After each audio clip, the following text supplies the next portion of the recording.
Gente, eu quero conversar com vocês do passo a passo da audiência trabalhista. E por que é tão importante isso? Porque muitas pessoas ainda confundem essa questão da audiência trabalhista.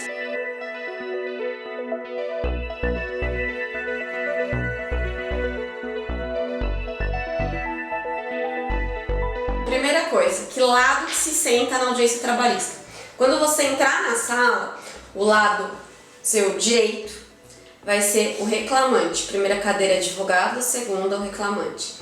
Do lado esquerdo, primeira cadeira advogado, segunda cadeira reclamada. Então é importante já a intenção do lado. E por que eu estou explicando do lado?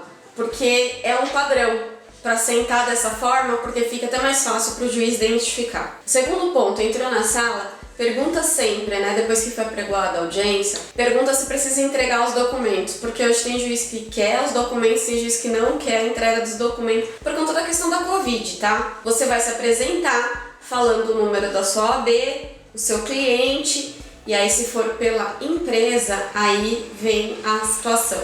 Ele é preposto? O que é preposto?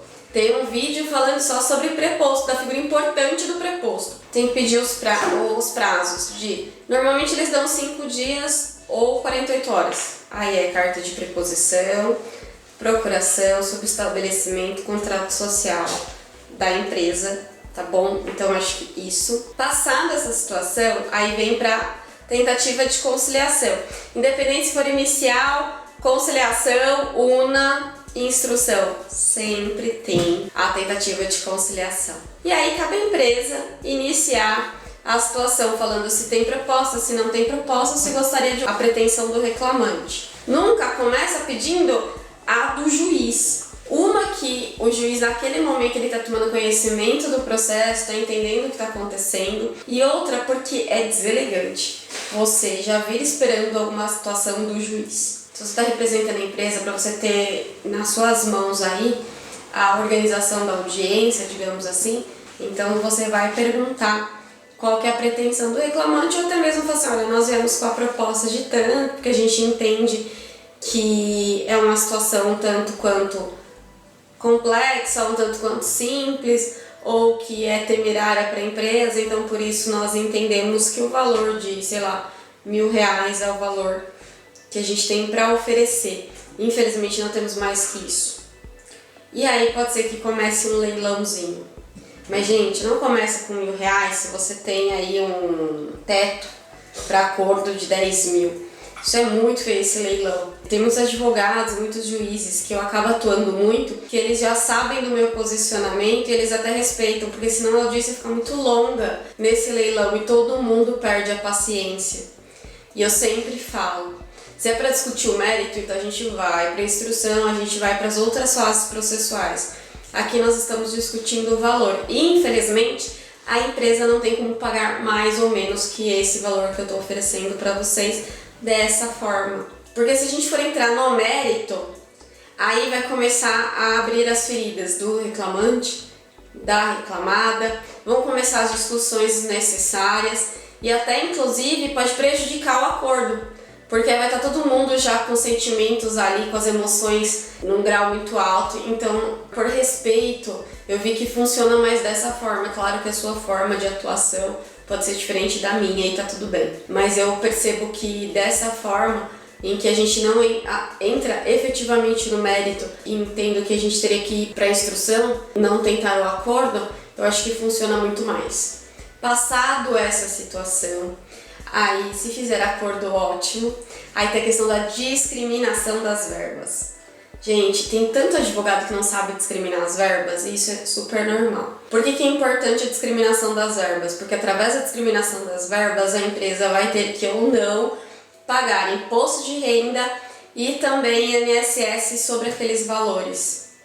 Então, além do acordo, além da situação de pagar, por exemplo, 10, 20, 30, R$1 milhão no acordo, ela ainda vai ter que pagar INSS e imposto de renda sobre os valores. Então a gente tenta sempre colocar as verbas 100% indenizatórias.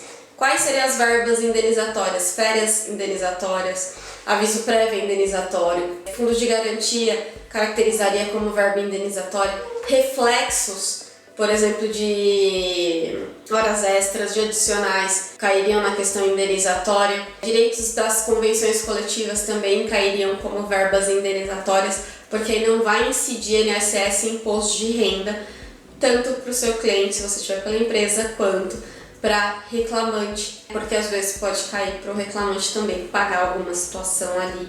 Então o dinheiro sai limpo, digamos assim, eu falo 100% para o reclamante. Uma outra situação é se não tem reconhecimento de vínculo, aí as verbas caem, principalmente no TRT2, tá? O não reconhecimento de vínculo cai como prestação de serviços, relação civil, e aí não tem reconhecimento de vínculo, não tem INSS, não tem imposto de renda, não tem nada. Passado essa situação, que é super importante, a gente não fez acordo, aí a gente volta à discussão do que a gente tem que produzir de provas em audiência. Tem muito juiz que pede para limitar as provas. Delimite as provas que vão ser produzidas aqui, até porque tem muito juiz que está gravando e aí ele coloca assim, tipo, na gravação, horas extras, faz a gravação, ele para, faz uma outra gravação, impugnação de salubridade, ou dano moral, enfim. Então ele vai fazendo por tópicos a gravação. Então é interessante aí que vocês delimitem a matéria. E aí, para delimitar a matéria, você precisa saber o que é matéria de fato, matéria de direito, que a gente costuma dizer, vulgarmente. O que é matéria de direito? Matéria de direito é aquela que você não precisa provar através de testemunhas. Pagamento de alguma verba, você não precisa através de testemunha, é através de recibo. Agora, horas extras, através de testemunha. E tem uma súmula, que agora até esqueci o número da súmula do TST, que mesmo sem ter os cartões de ponto, você consegue fazer prova da questão das horas extras em audiência, tá? Então isso é importante também, se você juntar poucos cartões de ponto, você consegue fazer isso. Você vai delimitar a matéria, reconhecimento de vínculo, que aí você tem todos os reflexos, por exemplo, horas extras, dano moral, enfim, você delimita a matéria e aí você só vai produzir as provas quanto aquilo lá. Não tem como delimitar a matéria na audiência de conhecimento, falar que você quer saber sobre pagamento de verbas rescisórias, sobre o pagamento das férias. Não, isso é matéria que a gente fala de direito, é matéria que você tem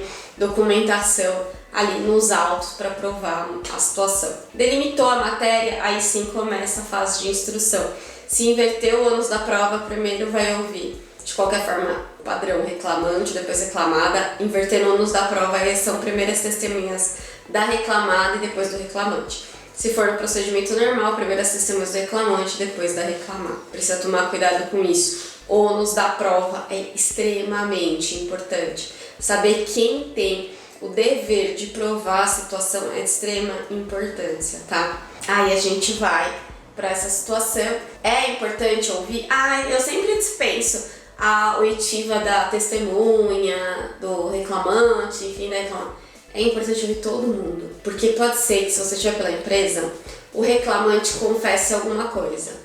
Tinha uma audiência que eu fiz esses dias que eu pedi a oitiva da reclamante e aí o juiz perguntou qual era o seu horário de trabalho. Ele falou das 9 às 4. Só que na inicial tava das 8 às 18. E o que interfere isso? Que não tem direito a hora extra. Porque se ele falou que estava de acordo com a inicial, o contrato de trabalho das 9 às 16, não é das 8 às 18. E aí já teve a confissão ali. Então a questão das horas extras já foi suprida logo pelo depoimento do reclamante. Aí a gente pede para ouvir a reclamada sempre, porque pode ser que ela não saiba de alguma coisa, que ela caia em contradição.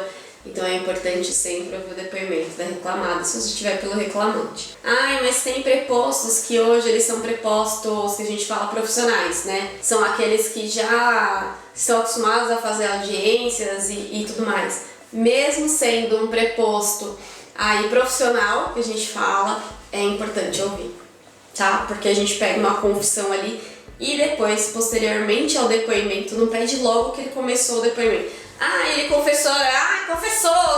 Não, espera terminar todo o depoimento. Aí fala, eu gostaria que fosse aplicada a pena de confissão quanto às seguintes matérias: hora extra, dano moral, enfim. Terminados os depoimentos pessoais, a gente começa as testemunhas.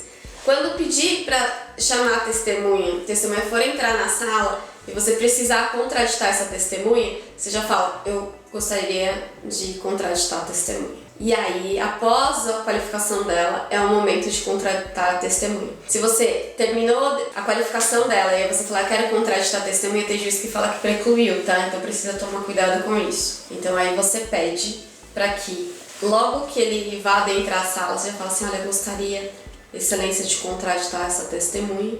Entrou a testemunha, vai fazer a qualificação dela, e aí a juíza vai perguntar quais são os motivos da sua contradita. Quais são os motivos mais comuns da contradita? Amizade, interesse e também processo contra a empresa. As perguntas básicas da amizade: frequentam a casa? Saem juntos? Sem contar o happy hour da empresa? Frequentam a mesma igreja? A indicação do trabalho veio de quem? Porque pode ser que eles sejam tão amigos que fulano indicou o ciclano para o trabalho. Então, às vezes, a testemunha indicou o reclamante para o trabalho, o reclamante indicou a testemunha para o trabalho. Então, é importante perguntar. Interesse na causa, ou seja, quer que uma parte perca ou a outra parte ganhe. Então eu sempre pergunto se a reclamante convidasse, se a reclamada convidasse, ele viria no prestar depoimento. Tem juiz que indefere, mas eu normalmente pergunto e peço para constar os meus protestos do indeferimento da pergunta. Fiquem atentos, porque se a audiência não é gravada, ao final, o juiz vai falar para você assim, quais foram as perguntas que foram indeferidas, para que conste os seus protestos aqui. Você vai ter que ditar todas as perguntas. Então, para você tomar cuidado com isso, porque se você, na situação, pediu protesto daquelas questões e aí, ao longo, você acabou esquecendo, você vai perder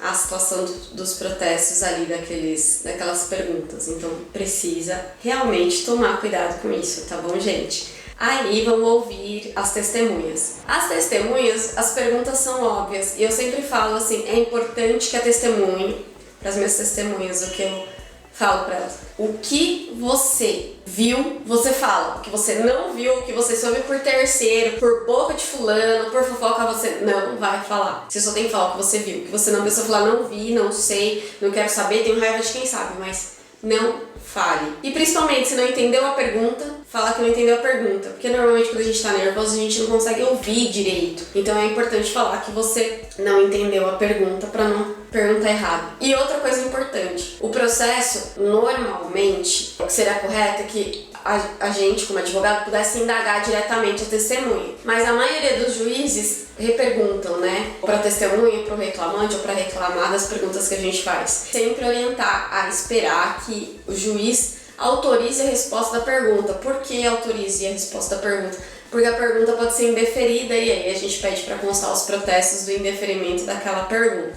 Então tome muito cuidado com isso. Terminados os depoimentos, aí é uma situação super importante. Verificar se antes do depoimento constou o prazo para réplica, ou seja, manifestação da contestação, se já não ocorreu, se a audiência foi inicial e depois de instrução, e sempre pedir prazo para razões finais. Espero que vocês tenham gostado desse vídeo, ele ficou longo, ficou extenso, mas ouçam com muito carinho. Não esqueça de curtir, deixar seu comentário aqui e de se inscrever também no canal. Um forte abraço!